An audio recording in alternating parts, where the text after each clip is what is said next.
Hello বন্ধুরা, তো কেমন আছেন সবাই? আজকে অক্টাটেকের এই এপিসোডে আমরা দেখাবো ভিভো Y50 অথবা ভিভো Y50 এর ভাঙা গ্লাস কিভাবে পরিবর্তন করতে হয় তার সম্পূর্ণ টিউটোরিয়াল। তো আপনারা এখানে দেখতে পারতেছেন যে ডিসপ্লেটার গ্লাস কিন্তু ভাঙা, বাট স্টিল এখনও টাচ অ্যাভেলেবেল কাজ করতেছে, ঠিকঠাক কাজ করতেছে, এবং আপনার ডিসপ্লেতে কিন্তু কোনো ধরনের কোনো স্পট নাই। হ্যাঁ, এই ডিসপ্লেটা কিন্তু কপি ডিসপ্লে কিন্তু তারপরেও এটা গ্লাস চেঞ্জ করা সম্ভব। তো এটা হচ্ছে গ্লাস চেঞ্জ করার যেসব শর্ত আছে সেই সব শর্তগুলো পার করে, অর্থাৎ এটার ডিসপ্লেতে কোনো ধরনের কোনো স্পট নাই এবং আপনার টাচটাও ঠিকঠাক কাজ করতেছে। তো এখানে আমাদের সর্বপ্রথম মোবাইলটা ডিসঅ্যাসেম্বল করে নিতে হবে। তার জন্য আমরা সিম ট্রেটা খুলে নিলাম, সিম ট্রেটা খুলে ব্যাকসেলটা খোলার চেষ্টা করতেছি। তো পেছনে এখানে দুটা নাট আছে, আমরা একটা স্ক্রু ড্রাইভার দিয়ে নাট দুটা খুলে নিব। খুলে নিলেই ব্যাকসেলটা আমাদের সুন্দরভাবে আলতো করে বের হয়ে আসবে। তো ব্যাকসেলটা খোলার সময় অবশ্যই আমরা খেয়াল রাখবো ভেতরের কোনো রিবন বা মাদারবোর্ড বা অন্য কোনো রিবনের যাতে কোনো কোনো ক্ষতি বা ড্যামেজ না হয়। হ্যাঁ, তো এখানে আপনার অন অফ যে সুইচ বা ভলিউম ডাউন বাটনের সুইচ আছে, ফিঙ্গারের রিবন আছে। তো এগুলো আমাদের সতর্কতার সাথে খুলতে হবে যে যাতে করে আমাদের রিবনের বা ইন্টারনাল কোনো পার্টস ড্যামেজ না হয়। তো এখানে আপনারা দেখতেই পাচ্ছেন বন্ধু যে আমি কিন্তু ফিঙ্গার রিবনটা খুলে নিয়েছি। তো এই অবস্থায় আমরা মাদারবোর্ডের উপরের যে শিলটা আছে, মাদারবোর্ডের উপরে যে আপার শিলটা আছে সেটা আমরা খুলে নিব। এই কারণে আমরা সবগুলো স্ক্রু কিন্তু আনস্ক্রু করে নিচ্ছি একটা ড্রাইভারের সাহায্যে, একটা স্ক্রু ড্রাইভারের সাহায্যে আমরা সবগুলো স্ক্রু খুলে নিচ্ছি যাতে মাদারবোর্ডটা আমরা খুলে নিতে পারি। তো বন্ধুরা, আপনারা দেখতে পাচ্ছেন যে এখানে কিন্তু আমাদের সবগুলো স্ক্রু খুলে নেওয়া হয়ে গেছে, মাদারবোর্ডের আপার শিলটা আমরা খুলে নিছি। এখন আমরা মাদারবোর্ড থেকে একটা একটা করে রিবন বা যে কোনো কানেক্টর ছুটিয়ে নিব। যেমন ধরেন ব্যাটারি কানেক্টরটা ছুটাই নিলাম। এরপরে হচ্ছে আমরা ব্যাটারিটা আলগা করে নিব, ব্যাটারিটা আমরা মোবাইল থেকে আলাদা করে নিব যাতে করে ডিসপ্লেটা খুলতে আমাদের কোনো সমস্যা না হয়। কারণ ডিসপ্লের যে রিবন সেটা কিন্তু ব্যাটারির নিচ দিয়ে এসে তারপরে মাদারবোর্ডের সাথে লাগছে। তো যেহেতু আমাদের ডিসপ্লেটা খুলতে হবে তাই আমরা ব্যাটারিটা খুলে নিলাম। ব্যাটারিটা খুলে ডিসপ্লের রিবনটা বডি থেকে আস্তে করে আলাদা করে নিব যাতে পরবর্তীতে ডিসপ্লে খোলার সময় কোনো ধরনের কোনো সমস্যা আমাদের ফেস করতে না হয়। তো এখানে পাওয়ার বাটনের যেই রিবনের কানেক্টর, তারপর চার্জিং লজিকের যে কানেক্টর, নেটওয়ার্কের তারের যে কানেক্টর, এই সবগুলোই আমরা আলাদা করে নিলাম কারণ মাদারবোর্ডটা আমরা বডি থেকে আলাদা করে নিব। কারণ এখানে প্রচুর হিটের প্রয়োজন ডিসপ্লেটা খোলার জন্য। এই হিট দিলে পরবর্তীতে দেখা যায় যে বেশি হিট দিলে ক্যামেরা কিন্তু মাঝে মধ্যে নষ্ট হয়ে যায়, ঘোলা হয়ে যায়, আবসা আসে ছবি। তো এই সব অসুবিধা যাতে ফেস করতে না হয় এই কারণে আমরা মাদারবোর্ডটা বডি থেকে আলাদা করে নিব। এরপরে আমরা মোবাইলের ডিসপ্লেটা সম্পূর্ণ হিট দিব 80°C অন্তত পক্ষে 4-5 মিনিট হিট দিব। হিট দেওয়ার পর একটা ব্লেডের সাহায্যে একটা প্লাস্টিকের পাতা ঢুকাই নেওয়ার জায়গা করে নিব।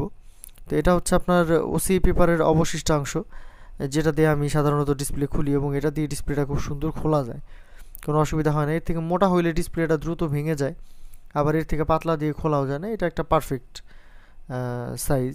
তো এটা দিয়ে আমি ডিসপ্লে খুলি, অনেকেই এটা দিয়ে খুলে। তো এখানে আমরা বারবার হট গান দিয়ে হিট করে নিছি একটু একটু করে এবং ডিসপ্লেটা একটু একটু করে আলাদা করছি। তো ভিডিও যাতে লং না হয়ে যায় এই কারণে হট গান দিয়ে হিট দেওয়াটা আমি দেখাইনি। তো বন্ধুরা, ডিসপ্লেটা আপনারা দেখতেই পারতেছেন, দেখলেই কিন্তু বোঝা যাচ্ছে যে ডিসপ্লেটা কিন্তু কপি ডিসপ্লে, মার্কেটের ডিসপ্লে। বাট এটাকে সুন্দরভাবে ওসিয়ে করা যাবে এবং কোনো অসুবিধাই হবে না, একদম আগের মতো নতুন হয়ে যাবে। তো যেহেতু ভাঙা গ্লাস পরিবর্তন করতে হবে, গ্লাসগুলো যাতে একে অন্যের সাথে সুন্দরভাবে আটকে থাকে, ছুটে ছুটে না পড়ে যায়, এই কারণে আমরা উপরে একটা স্কচ টেপ লাগিয়ে নিচ্ছি। স্কচ টেপ লাগিয়ে নেওয়ার কারণ হচ্ছে আমরা ডিসপ্লেটা যখন কাটবো তখন একটু কাটা হয়ে গেলে কিন্তু গ্লাসগুলো আলাদা হয়ে যায় এবং পরবর্তীতে কাটতে অনেক অসুবিধা হয়। আর টেপ মেরে রাখলে গ্লাসগুলো আলাদা হইতে পারে না, একই জায়গা থেকে থাকে এবং আমাদের যে ভাঙা ওসি গ্লাসটা সেটা ডিসপ্লে থেকে আলাদা করতে কিন্তু আমাদের সুবিধা হয়, কোনো ধরনের অসুবিধা হয় না। ঠিক একইভাবে সুবিধার কারণেই কিন্তু আমরা পাশের যে বাড়তি টেপগুলো আছে এগুলোও কেটে নিব, না হলে ওই দেখা যাবে কাটিং ওয়্যারের সাথে টেপগুলো লাগে ওই ভিতরে ঢুকে গেছে। তো এইগুলো পরবর্তীতে অসুবিধা করে। তো বন্ধুরা, আপনারা দেখতেই পারতেছেন যে এখানে কিন্তু খুবই আপনার সতর্কতার সাথে ডিসপ্লেটা ভাঙা গ্লাস থেকে আলাদা করতে হবে। এখানে দেখতে হবে যে পোলারাইজার পেপার বা কালার পেপার আমরা যেটাকে বলি সেটা যাতে কোনোভাবে কেটে না যায়, তাহলে কিন্তু বাড়তি কষ্ট হবে। দেখা যাবে পোলারাইজার পেপারটা আবার চেঞ্জ করতে হবে। তো আমরা পোলারাইজার পেপার চেঞ্জ করব না, আমরা চেষ্টা করব আস্তে আস্তে ধীরে সুস্থে কাটতে, যাতে পোলারাইজার পেপারটা না কাটে এবং আমাদের বাড়তি পরিশ্রম না করতে হয়। আমাদের যদি এখানে কাটতে মনে করেন 2-3 মিনিট বা 5 মিনিট বেশিও সময় লাগে, তাতেও কোনো অসুবিধা নাই, ডিসপ্লেটা সুন্দরভাবে কেটে আসলেই হবে। পোলারাইজার পেপার চেঞ্জ করা কিন্তু আসলে একটু কষ্টসাধ্য ব্যাপার। তো বন্ধুরা, আপনি দেখতেই পারতেছেন যে এইখানে কিন্তু আমরা সুন্দরভাবে ডিসপ্লেটা কেটে নিয়েছি। পোলারাইজার পেপার বা ডিসপ্লেতে অন্য ধরনের কোনো আঘাত পড়ে নাই, এবং মোটরের সাহায্যে কিন্তু আমরা সুন্দরভাবে আঠাগুলা পরিষ্কার করে নিতেছি। তো এখানে আপনাদের লক্ষ্য রাখতে হবে যে খুব বেশিক্ষণ কিন্তু রাখা যাবে না। দেখা যাবে 70-80 ডিগ্রি সেলসিয়াস তাপমাত্রায় একটা ডিসপ্লে যদি টানা 20-25 মিনিট থাকে তাহলে কিন্তু নষ্ট হয়ে যাবে। তো এই ক্ষেত্রে আমাদের চেষ্টা করতে হবে যে মোটামুটি 2-3 মিনিটের মধ্যেই কাটা এবং পরিষ্কার করাটা সেরে ফেলতে হবে। ঠিক আছে, তো এই ক্ষেত্রে আপনারা দেখা যাচ্ছে একটু লেন্দি করতে পারে, 5 মিনিট লাগতে পারে বা 6 মিনিট লাগতে পারে, খুব বেশি লেন্দি করা যাবে না। এরপরে আমরা একটা হুইস্প এবং স্প্রে এর সাহায্যে আমরা ডিসপ্লেটা সম্পূর্ণ ফাইনালি পরিষ্কার করে নিব, এবং পরিষ্কার করে নেওয়ার পরে আমাদের ডিসপ্লেটা কিন্তু বডির উপর বসায় ওসিএ পেপার দিয়ে ডিসপ্লেটা ফ্রেমের মধ্যে বসাইতে হবে, এবং ওসিএ যে গ্লাসটা আছে সেটা লাগাইতে হবে। তো এই কারণে কি করতে হবে, আমাদের ফ্রেমটা কিন্তু অবশ্যই পরিষ্কার করতে হবে। তো বন্ধুরা, আমরা কিন্তু ডিসপ্লেটা খুলে কাজ করা শুরু করছি, সরাসরি ফ্রেমটা পরিষ্কার করিনি। ভবিষ্যতে ফ্রেমটা অবশ্যই পরিষ্কার করতে হবে, এবং ফ্রেমটা অবশ্যই মনে রাখবেন যে ডিসপ্লের বডি বা ফ্রেম যত বেশি সুন্দরভাবে পরিষ্কার করা যাবে, আপনার ডিসপ্লেটা কিন্তু খুব তত বেশি সুন্দরভাবে ফিটিং হবে। এবং সম্পূর্ণ পরিষ্কার হলে কিন্তু ফিটিংয়ে যে ধরনের সুবিধা পাওয়া যাবে, মানে আপনার বোঝাই যাবে না যে কোনো একটা ডিসপ্লে লাগানো হয়েছে। ঠিক আছে, খুব সুন্দর এক্সপিরিয়েন্স পাবেন। তো এখানে বন্ধুরা আমাদের কিন্তু বডি পরিষ্কার করার কাজ শেষ। তো আমরা মাদারবোর্ডটা আসলে বডি থেকে যেইভাবে আলাদা করে নিয়েছিলাম, অর্থাৎ বডি থেকে মাদারবোর্ডটা যেইভাবে ডিসঅ্যাসেম্বল করে নিয়েছিলাম, ঠিক একইভাবে কিন্তু আমরা মাদারবোর্ডটা বডির মধ্যে বসিয়ে দেব সুন্দরভাবে। ঠিক আছে, তো এখানে আপনারা দেখতে পারতেছেন যে পাওয়ার বাটন, ভলিউম বাটনের যে রিবনের কানেক্টর ওটা লাগাই দিলাম। নেটওয়ার্কের যে তারটা আছে, এই নেটওয়ার্কের তারটা আমরা সুন্দরভাবে লাগাই দিলাম। এরপরে হচ্ছে আপনার নিচে লজিক থেকে যেই আপনার রিবনের কানেক্টরটা আইছে, রিবনের কানেক্টরটা মাদারবোর্ডের কানেক্টরের সাথে সুন্দরভাবে লাগাই দিলাম। এরপরে হচ্ছে আমাদের ডিসপ্লেটা সুন্দরভাবে পরিষ্কার করে নিয়ে তারপরেও সেই গ্লাসটা আমরা বসাই দিব। তো এখানে হচ্ছে মাদারবোর্ডে একটা স্ক্রু আছে, যে স্ক্রুটা আমরা লাগাইনি, ওইটা অবশ্যই লাগাই নিতে হবে, নাহলে মাদারবোর্ডটা পড়ে যাবে।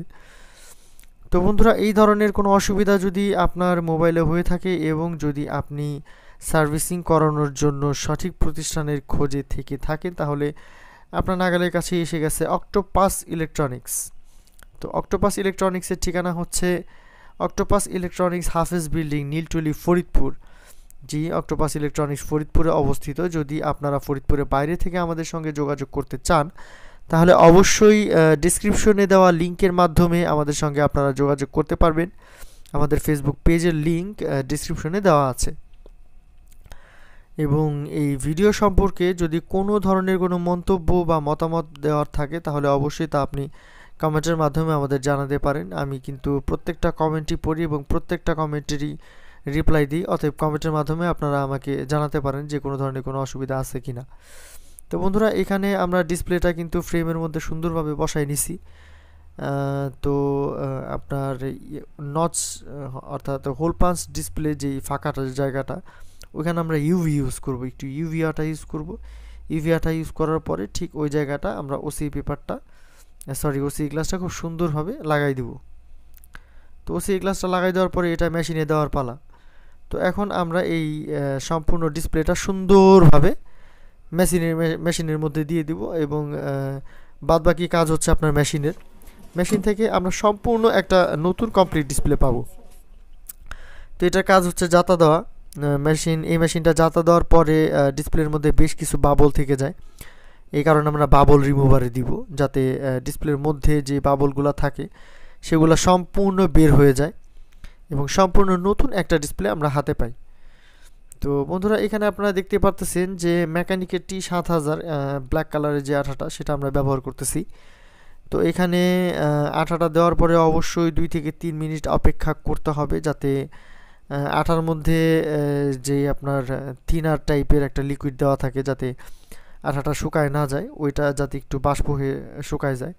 কজ ওই লিকুইডটা যদি আপনার ডিসপ্লের রিবনের মধ্যে যায় তাহলে কিন্তু ডিসপ্লে নষ্ট হয়ে যাওয়ার সম্ভাবনা থাকে। আর একই সাথে আমরা অনেকেই আছি যে ভুলটা করি, সেটা হচ্ছে আপনার ডিসপ্লের পেছনে কোনো স্টিকার লাগানো থাকলে সেটা কিন্তু উঠাই না, অনেক সময় না উঠায় ডিসপ্লেটা ফিটিং করে দিই।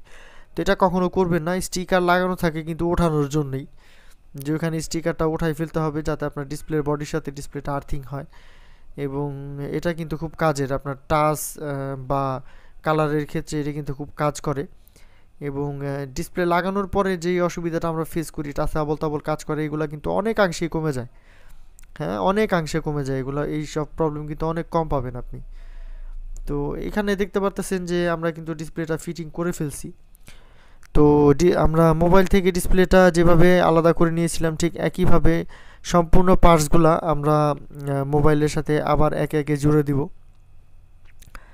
মাদারবোর্ডের উপরে যেই আপার শেলটা ছিল, যেটা আমরা আলাদা করে নিয়েছিলাম, সেই আপার শেলটা কিন্তু আমরা মাদারবোর্ডের উপরে সুন্দরভাবে বসাই দিব এবং যতগুলা স্ক্রু আমরা খুলে নিয়েছিলাম প্রত্যেকটা স্ক্রু আমরা সুন্দরভাবে আবারও মাদারবোর্ডের সঙ্গে লাগিয়ে দিব। তো বন্ধুরা, আপনারা দেখতেই পারতেছেন যে আমাদের কাজ কিন্তু প্রায় শেষ, আমাদের ডিসপ্লেটা ওসি করা কমপ্লিট। তো আপনাদের মোবাইলে এই ধরনের কোনো সমস্যা থেকে থাকলে এবং আপনি যদি সমাধানের খোঁজ করতে থাকেন, তাহলে অবশ্যই আপনি কমেন্টের মাধ্যমে আমাকে জানাতে পারেন, বা মোবাইলের যে কোনো ধরনের সমস্যা থাকলে আপনি কমেন্টের মাধ্যমে আমাকে জানাতে পারেন। আমি কিন্তু তার আপনার প্রশ্নের উত্তর দেওয়ার চেষ্টা করব এবং প্রত্যেকটা কমেন্টে কিন্তু আমি পড়ি এবং প্রত্যেকটা কমেন্টের রিপ্লাই কিন্তু আমি দিই। তো অবশ্যই আপনারা কমেন্টের মাধ্যমে আপনাদের সুবিধা অসুবিধা বা কোনো মতামত থাকলে আমাকে জানাতে পারেন। তো শেষ পর্যায়ে at least but not the last, হ্যাঁ, এখানে আমরা ফিঙ্গারের রিবনটা সুন্দরভাবে লাগাই দিলাম এবং উপরে যে চাপাটা আছে চাপাটাও আমরা সুন্দরভাবে লাগাই দিলাম। পেছনে ব্যাকশেলটা আমরা পরাই দিব। তো এখানেই কিন্তু আমাদের কাজ শেষ। তো বন্ধুরা, আমাদের চ্যানেলে নতুন হয়ে থাকলে অবশ্যই আমাদের চ্যানেলটিকে সাবস্ক্রাইব করে দিবেন এবং ভিডিওটা ভালো লেগে থাকলে অবশ্যই ভিডিওটাতে একটা লাইক করে দিবেন এবং আপনার অবশ্যই গুরুত্বপূর্ণ মতামত আমাদেরকে জানাবেন যে আপনাদের মোবাইলে কী ধরনের সমস্যা আছে বা মোবাইলের কোন ধরনের সমস্যার ভিডিও আপনারা দেখতে চান। আপনারা কমেন্টের মাধ্যমে আমাকে জানাতে পারেন, আমি চেষ্টা করব ওই ধরনের ভিডিও আপনাদের জন্য নিয়ে আসার জন্য। তো এখানে দেখতে পারতেছেন যে পেছনে দুটো নাট কিন্তু আমরা লাগাই দিলাম। এখন সিম ট্রেটা আমরা মোবাইলের মধ্যে পরাই দিব এবং মোবাইলটা অন করব এখন। হ্যাঁ, দেখব আমরা যে কাজ করলাম ঠিকঠাক আছে কিনা। তো দেখা যাইতেছে ডিসপ্লেতে আলো আসছে, আশা করি ঠিকই আছে। তো এখানে আমরা ফাইনালি আপনার যে আঠাগুলো আছে মোবাইলের সাথে, সেই আঠাগুলো আমরা সুন্দরভাবে পরিষ্কার করে নিব। চারপাশে যে আঠাগুলো আছে, যে আঠা দিয়ে আমরা ডিসপ্লে লাগাইছি, চারপাশে একটু ছড়াই ছিটায় আছে, আঠাগুলো আমরা সুন্দরভাবে পরিষ্কার করে নিব যাতে আপনার ডিসপ্লেটা লাগানো হয়েছে এটা বোঝা না যায়। হ্যাঁ, আঠাগুলো সুন্দরভাবে পরিষ্কার করে নিলে কিন্তু এটা বোঝার উপায় থাকে না যে ডিসপ্লেটা আসলে লাগানো হয়েছে। তো বন্ধুরা, ভালো থাকবে।